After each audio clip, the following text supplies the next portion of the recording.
Kalau kita ikuti Pak Rudi Masud, kita akan pulang habis Isya. Nah, kita main cepat aja. Coba Kang Deddy Mulyadi, coba kasih contoh yang cepat, silahkan.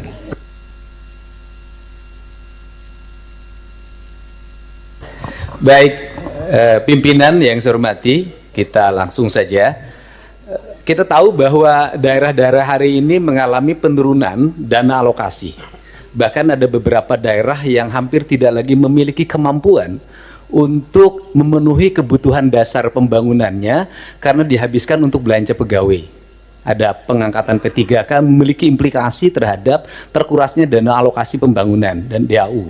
Kemudian yang berikutnya, setelah itu dana DAK mengalami penurunan, terutama di bidang infrastruktur.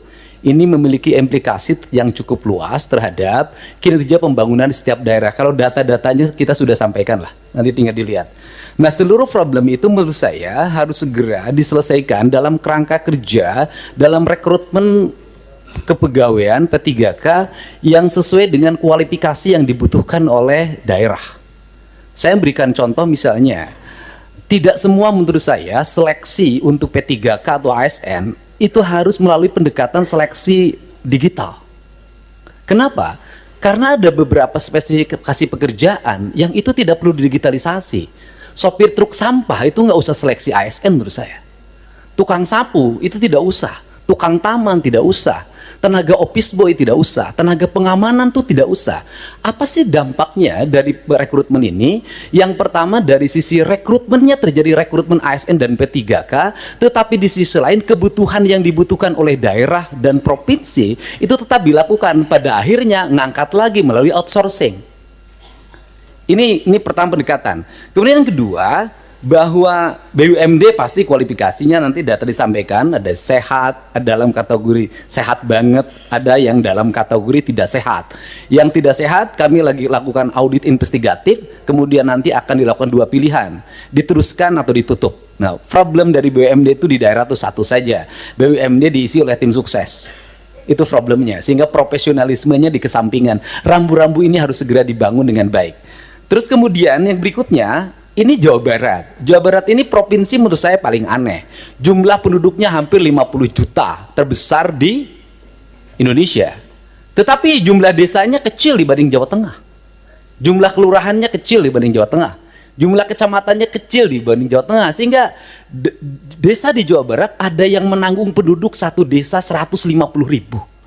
Nah, komposisi dana desa itu pendekatannya tidak seperti itu. Tetap saja pendekatan-pendekatan normatif daerah ini yang harus segera dilakukan evaluasi ini. Dan kemudian yang berikutnya adalah sudah juga semestinya Komisi 2 memelopori daerah desa yang sudah berubah karakternya menjadi kelurahan karena pertumbuhan industri, harus segera dibuat kelurahan tidak desa lagi, karena pendekatan kewilayahan sudah tidak relevan lagi dengan jumlah penduduk yang tidak monokultur, yang sudah plural.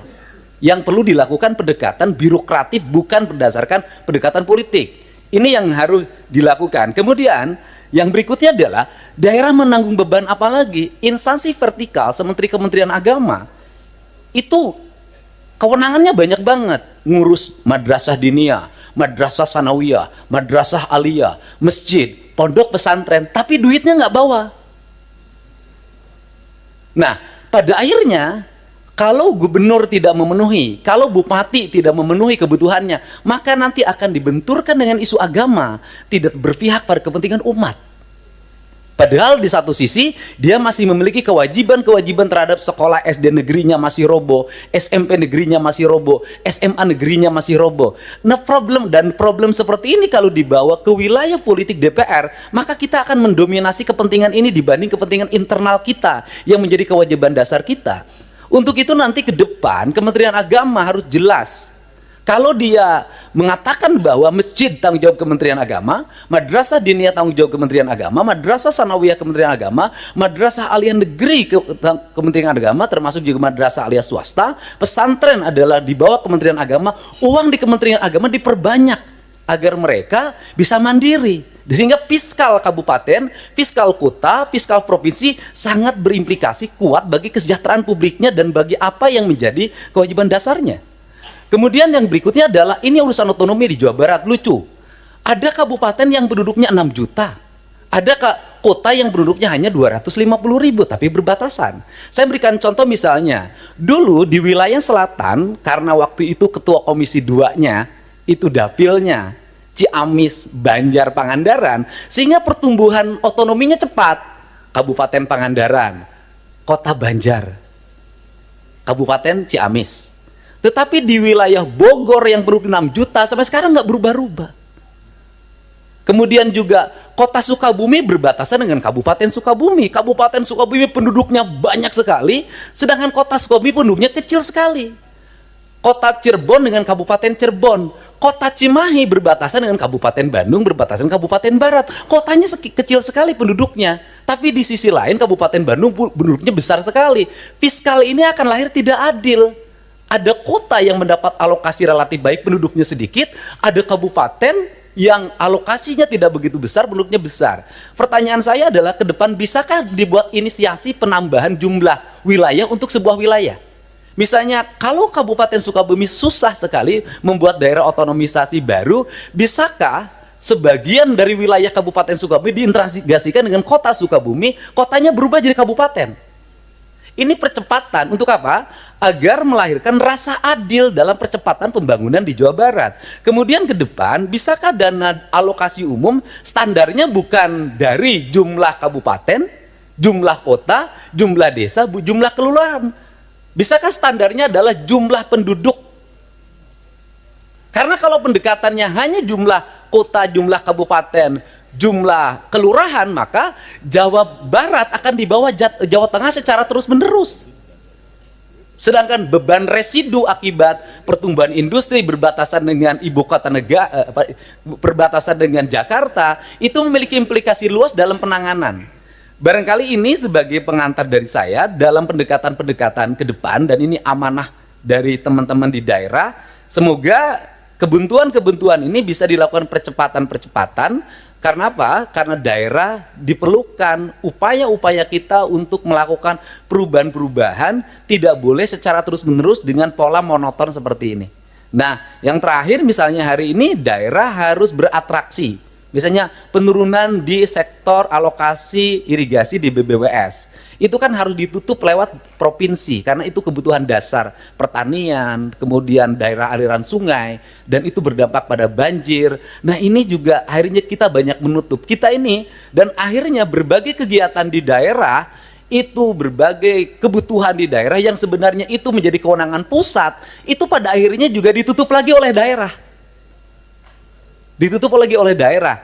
Ini barangkali sebagai gambaran umum, saya ucapkan terima kasih. Semoga pertemuan ini memberikan manfaat. Dan terakhir, tadi Pak Gubernur Kaltim mengatakan gubernur konten. Alhamdulillah, dari konten yang saya miliki, itu bisa menurunkan belanja rutin iklan. Biasanya iklan di Pemprov Jabar kerjasama medianya 50 miliar. Sekarang cukup 3 miliar tapi viral terus. Terima kasih.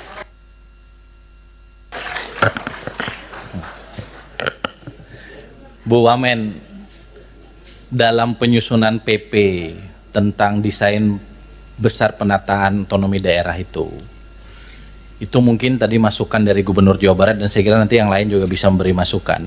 Itu penting untuk kita bikin formula. Selama ini kan ada gairah yang besar untuk menghadirkan daerah otonomi baru, pemekaran. Tapi nomenklatur penggabungan dalam Undang-Undang Pemda, Undang-Undang nomor 23 tahun 2014 itu nggak pernah kita gunakan.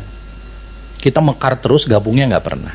Nah, gabung selama ini selalu dikonotasikan dengan kabupaten yang ada gabung ke kabupaten yang lain. Itu kan ekstrim. Tapi pendekatannya bisa jadi beberapa kecamatan di sekitar daerah otonomi itu gabung karena daerahnya dekat. Tadi misalnya, ini kota Sukabumi, ini kabupaten Sukabumi. Kecamatan-kecamatan yang dekat dengan kota Sukabumi, di kabupaten Sukabumi itu gabung ke sini, kan gitu. Nah, formula-formula ini menurut saya itu penting. Kami sekarang sedang meminta Kemendagri, Pak Gubernur, para gubernur untuk menyusun PP itu, karena itu menjadi formula kita untuk nanti menentukan bagaimana desain penataan daerah di Indonesia ke depan. Pimpinan, ada satu lagi yang ini menjadi kegelisahan, adalah PPh 21, Pak. PPh 21 itu dasar pembagian bagi hasilnya berdasarkan di mana dia bayar. Industri yang ada di Jawa Barat itu PPh 21-nya mayoritas di Jakarta. sehingga dana bagi hasilnya untuk Pemda DKI. Pada residu industrialisasinya, resikonya, infrastruktur segala macam adalah tanggung jawab Pemda Jabar. Terima kasih, Pak. Pak Dirjen Keuangan Daerah itu dicatat, Pak. Termasuk dana transfer itu jangan di akhir tahun, Pak.